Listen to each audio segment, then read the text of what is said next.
Joining us now is the man, the myth, the legend, Ben McLaughlin from Husker Sports Network. Benny Mac, what's going on? Oh, not much. Just about physically assaulted some car seats in my car, getting the rental car loaded up for Stillwater. But other than that, things are good. Oh, so you're taking the crew?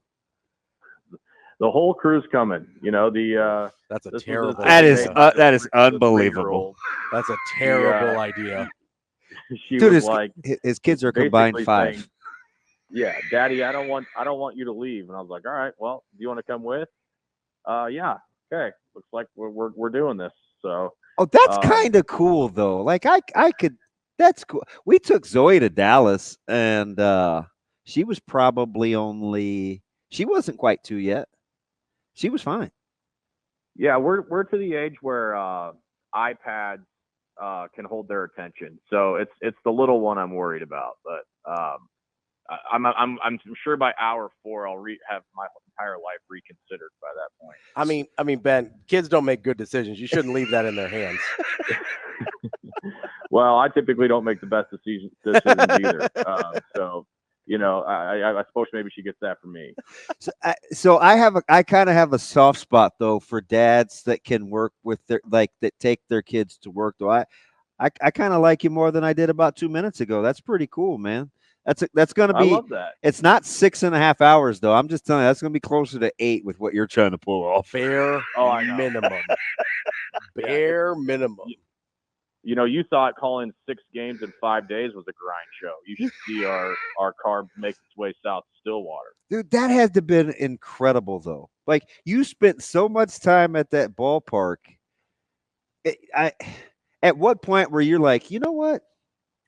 I think they could probably pull this off. I think for me, if I'm being completely honest, it was probably after the first Indiana game. You could tell how badly Indiana wanted to win that first game. When you roll your Friday night ace out there at 9 a.m. on 3 days rest, you could have kind of sensed that they put their eggs in the basket of that first game. And I understand it from Coach Mercer's standpoint. You don't want to send a message to your team that you're holding something back in case something happens for the night game. But they spent a lot of energy in that first game, and Will Walsh and Josh Caron were able to just withstand all that energy by themselves. So I think when that game ended, and we had a chance to kind of get off our feet a little bit, and you knew you were throwing Drew Christo, who's been hot. They really weren't swinging it that well, which is what they do. And then everything that was going on in the other bracket, right? I mean, facing Penn State on paper, you love that matchup. So I think at that point in time, I thought if Nebraska could win that second Indiana game, they'd have a really good chance to win the whole thing. Did you, for whatever the reason, did they ever explain why they pulled Devin Taylor? He was dealing with some kind of shoulder issue. We weren't really told to what degree it was, because that was that seemed crazy in crunch time, right? It's like 100%. Because that guy's a hammer. Order made the last out. Yep. His spot in the order made the last out in game 1. And then we knew something was up when he was lifted. And then when we got the lineup card in game 2 and he was DHing and not in left field, that's when we kind of put 2 and 2 together, because he's a heck of a player, one of the better Big Ten players I've seen. And he just didn't look right all weekend. Not even just in our games, but the whole tournament. He's still homered. And I get it, because you do like this is total. People think I'm a numbers junkie. Like, you helped me out during broadcasts. Did you realize he's a 1090 OPS? It's insane.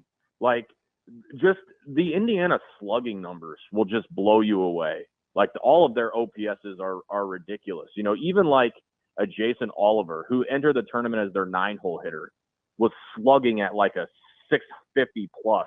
And he's another 900 OPS.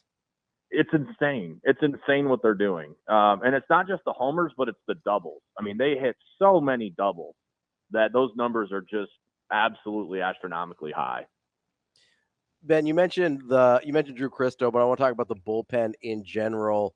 Obviously, that had been a spot that was not always giving the answers Nebraska wanted throughout the season, but over that course of 6 games in 5 days where it became a crucial component. Like, what did you see different from them over that stretch than we'd seen for most of the season? Yeah, I mean, I think we're just going to maybe throw out that Ohio State beatdown on Tuesday because I don't think there was really anything good about that game. I mean, Nebraska just got taken behind the woodshed in that one. But I think what the bullpen was able to do was feed off the energy of the starters. I mean, Nebraska had just absolutely sensational starts from game 2 to game 6 in that tournament. And when you're coming in for a guy who just gave Nebraska 7 innings, or, in Will Walsh's case, didn't need the bullpen, went all 9. Jackson Brockett went 8. There wasn't that many innings to be had for the bullpen, but when they came in, they just fed off the energy of the guy that pitched before them. And when you have kind of that momentum rolling in the right way, that's when things start to get scary for the other team. And I can't imagine it was a settling feeling for Penn State when Brockett goes 8, and then you see Brett Sears run in from the right field bullpen with your season on the line. How about Nebraska? So at what point do you think we'll acknowledge or give credit to the fact that, Nebraska lost 2 good bats in the lineup, didn't finish the season in the lineup as they started, although one did get hot late as he was reinserted. You lost a guy out of your rotation in Christo. You didn't win midweek games worth a hill of beans. At what point is this just a team that it doesn't matter what happens? We should probably just stay in the moment. Yeah, I mean, that's a little bit to what you see, and I've gotten this question a million times, the celebration with the palms up, with the arms in the air. It's a little bit like the Arkansas regional team in 21 with the don't care motto, framed by Jackson Hallmark. It's a little bit like that, to where it's like some of the greatest hair in baseball, by the way, Jackson Hallmark. Right. We know all this external stuff can affect us if we let it. We can letting 7 runs up in the 9th inning to Indiana affect us. We can let losing to South Dakota State affect us. We can let all these external stuff affect us. But ultimately what it comes down to is us, the guys putting on the jersey and the guys playing for one another. And I think, when you see these guys interact with each other, they love each other and they love playing for each other. And that sounds so cliche, but you don't have that every year. And it's really evident the teams that don't have that, because oftentimes they're the ones, throwing helmets and throwing bats and, making excuses and, letting all the other stuff affect them, where this team is just kind of rolling with the punches. And yeah, we don't know what's going to happen today either, but we're going to go fight and give it hell for 9 innings and see what happens after that. So I think a lot of that mantra kind of plays into it, to what you say, DB, about losing all the production from Max and Bryce, and losing, basically your entire rotation from last year, not getting what you thought from Drew Christo, having Gabe Swanson not even be in your starting lineup for 90% of the year. That's incredible, by the way. Yeah, I mean, if you tell me before the year Dylan Carey's hitting under 260, Drew Christo's not in the rotation, and Gabe Swanson's hitting 220 going into the postseason, I say there is no postseason. I mean, this season is so far gone. If those 3 things happen, and look where they're at, they've just gotten a lot of production elsewhere. I mean, Gabe Swanson had 85 at bats. Officials. I like, what are we talking about here? It's like at some point that's just a good baseball team, right? Yeah, and then you like watch him take batting practice, and you're like, why? Why is this happening? Why does this guy have 18 home runs last year and is the second team all-league pick, and he can't find his way in the lineup? It was so puzzling that he struggled so bad early in the year. I mean, he had so many bad at-bats, and there's a difference between not having a high average and just not having competitive at-bats. And that was Gabe. I mean, he just looked lost. He was chasing pitches. He was taking pitches over the middle. He was weak infield pop-ups. I mean, and with Nebraska's depth in the outfield, he had a longer leash than some, but it just wasn't what it needed to be. And so he lost his job. And that's what makes the run that he went in Omaha so incredible, is because, Damon, you've been around a lot of athletes that have lost their job and not ever gotten it back and played the woe is me card and nowadays transfer. That wasn't Gabe Swanson. Instead, he put his head down and he worked, and he was rewarded for it. We're talking with Ben McLaughlin. He's the Nebraska play-by-play voice for Husker Radio Network. Ben, you mentioned that 2021 team a couple minutes ago, and we've had some discussions this week about whether the 2021 team was better, whether this team was better. I guess my question to you is, like, what do you think are the major differences between that 2021 team that nearly knocked off Arkansas in their regional and this year's team that might allow them to move past the regional round?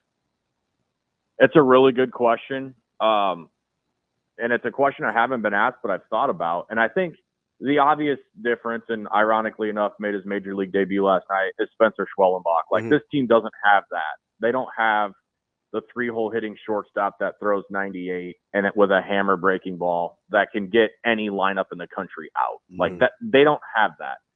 But outside of like a Schwelly and a Povich, but I mean, I would even throw Sears and Povich in that same at least they're comparable, right? Like, yes, 100%. They're within arm's reach of each other, and that's not far fetched to say. Really, the Schwellenbach piece is the only thing missing. Like, that team didn't hit a bunch of home runs like the team last year. They didn't set a program record with home runs, but how many times did you see Mojo Hagee bounce one through the 4-hole on a hit and run, or see Joe Acker go first to third on a single to left center field, or whatever the case may have been?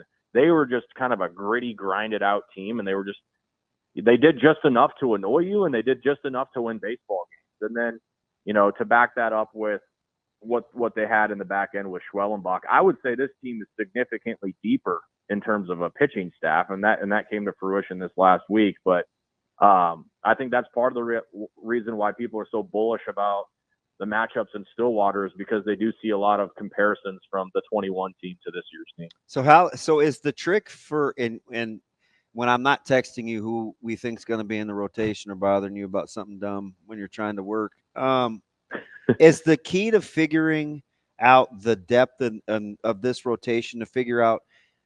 And I kind of tried to ask this the other day, and it didn't come out right. But with you, I'm a little more relaxed. If there's 10 guys that can throw, is the key to figure out which 6 or 7 are going to be on? Because sometimes you almost never know. Is the key picking the right 6 or 7 out of those 10? Yeah, and there's more of a scientific way to figure that out, Damon. But I'm not a good darts player. What is it? Is it just to see who else is going to be on the Caleb Clark bandwagon? All the pitching that went on, and we didn't even talk. He didn't really factor into their depth this week, which is crazy considering how he finished the season. Yeah, and Evan Borst didn't even pitch. That's one of your most high leverage guys that you've got in your bullpen. He didn't pitch in any of the games all tournament. But to answer your question, I think it's like almost throwing darts at a dartboard, because you compare a guy like Walsh and Brockett, right? Both left-handers, different body types, but very similar stuff. Brockett's got a better breaking ball than Walsh. Walsh has a better changeup. But you're talking about soft-tossing lefties who have to mix and locate. Mm-hmm. So how do you choose between those two? Yeah. I mean, so a lot of it comes down to what Coach Childress can break down the nuances between, all right, how does this team stack with right and left? What are their splits? Can we pitch backwards to this team? Are they good breaking ball hitters? Do they chase? Are they good in the zone? All these other variables that come into play that might give a slight edge to one guy over the other. But it's a tough call, right? I mean, now when you throw Christo into the mix, that's a significantly different look than what you have from those two lefties. This is a hard throwing righty with a good slider. So that's a little easier to distinguish between. How about his last 8-9 innings pitched versus the 20 previous? Well, that's just it, Damon. Is that's added a wrinkle to what Nebraska wants to do, because it's become such a weapon in the bullpen. You don't want to just plug him in as a starter. You've got a guy that could take the ball in the 6th and go finish it if he's on.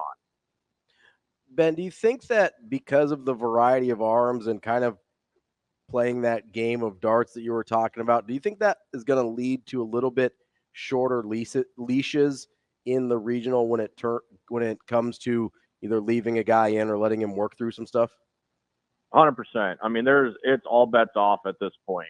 At this point in the season, and guys understand that. Guys know that, with this tournament in particular, your role could look completely different what it was all year. And we've kind of already started to see that a little bit with Christo throwing the back end and then coming back and starting. We saw it with Sears, who, came into close. You're going to start seeing that with seasons on the line. You're going to see coaches get creative.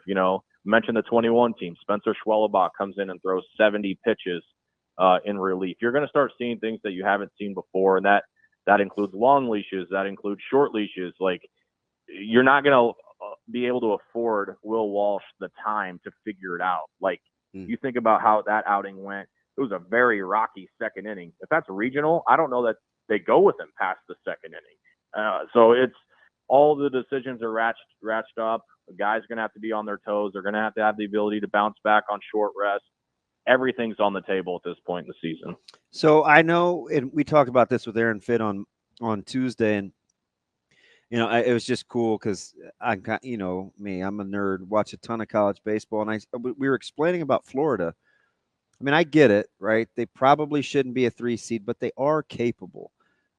They do play the long ball, don't hit for poop, strike out a ton, but there was a chance the Cags wouldn't throw. So yesterday it comes out, Liam Peterson's going to throw, and people kind of breathe a sigh of relief, but he was a freshman. He did make the All-SEC freshman team, but he is right-handed. So if I'm looking for another blessing, it's like, okay, Nebraska splits against lefties aren't great. They get a right-hander with good stuff. Do you think his style fits with how Nebraska wants to play in terms of low scoring, kind of grimy? Yeah, I mean, I think it all depends what Liam you see, because we've seen him be Jekyll and Hyde this year for Florida. He's really, I think Florida's had a hard time nailing down an ace. Like, I've been asked that a few times, like, who's their ace? And it's really hard to say because, Caglione certainly has the best stuff, but he's been pitching a lot on Sundays because of his two-way situation. And Coppola's been getting a lot of the starts on Fridays, big, tall left-hander, but he's been up and down. And, I think they've probably made the right move to go with the right-hander just based off their consistency. But, like what you said, Damon, Florida's an interesting team, not just for Nebraska to match up with this weekend, but if they were to play Oklahoma State or Niagara, I'll be really intrigued to see how those matchups go, because we're playing in a little bandbox launching pad. I hate it. It's Stillwater. A shame. It's a shame. So, I've told people if Nebraska plays Florida in a 3-game series at the Chuck in Omaha, I think Nebraska wins more than half the time in a series against Florida. Yep. Playing at this ballpark in Stillwater, I think is going to add a different wrinkle. Now it makes me feel a lot better knowing Brett Sears is on our side and going to throw. But, I think what you say, Damon, they're very feast and famine, a lot like Indiana, except they don't hit quite as many doubles. But if you're not feeling the ball, if you're putting guys on base, they can make a 1-1 game to a 4-1 game before you can sit down. Are you kind of with me? I was talking with Fit on Tuesday. I liked Florida's matchup primarily because it fits my mind where Nebraska could play a 5-3-4-2 kind of game where they don't have to probably outslug Florida. But you're right. That was if the ballpark could hold how Florida likes to hit. But, I mean, it could be kind of gritty, right? Like, I could see Florida playing a game like that. Yeah, you definitely could. And then you think about Florida's bullpen situation. It's not inconceivable to me that, Liam gives them 4 or 5 innings and then Neely finishes. I mean, like that's how it could look for them. Their closer has thrown over 70 pitches so far in an outing. And just, recently, keep in mind, this is a Florida team that had to beat Georgia 2 out of 3 on the road in Athens to be eligible for the postseason. After losing Friday. One of only 4 conference series they won. Crazy. Just crazy what they did. And they won the first 2 before the end of March. And you know who those 2 were? Yeah, A&M and LSU. Unbelievable, right? And then they go get bounced in the first game in Hoover. Damon, I'm going to give you 6.5 hours, or we'll call it 8, for me to get to Stillwater to try and figure out the Gators, and you let me know what you come up with. It's incredible. Not only did I not think they should be a 3, you could easily make the case they shouldn't be in the field, and I still think they're capable of winning that regional. I'm not kidding you. We'll look at the Vegas odds. I mean, they have significantly better odds according to the odds makers than Nebraska. Figure that one out. I mean, I think there's a lot of people around this that are with you, and a lot of it has to do with the talent on their roster. You know, they brought in a few transfers. Obviously, Caglianone's the bell cow here, but people around the SEC and down in Gainesville are holding on to the fact that, yeah, look at our record, but we're the number one strength of schedule team in the country, and we were in the national championship last year. So they kind of got that arrogance, that SEC swag to them, and that's certainly counting for, you know, at least what they like to believe. And, you know, that belief can be dangerous when it's rolling. So we'll just kind of have to see how it goes. We'll get you out of here on this, and you got to obviously get past Florida. And we talked to Coach McCoy from Niagara yesterday, and they're not going back down either. But the level of surprise that you think people that don't follow college baseball will have at the end of this tournament, that Oklahoma State actually has some pitching depth and not just offensive-minded like Okie State of old. I know. It's so frustrating looking at their stats. I'm like, why and how? These aren't these guys. What are we doing here? They actually can pitch it. Yes, and more than one guy, yeah. Like up and down. And it's just like, oh, this guy has 111 strikeouts to 27 walks. That's good.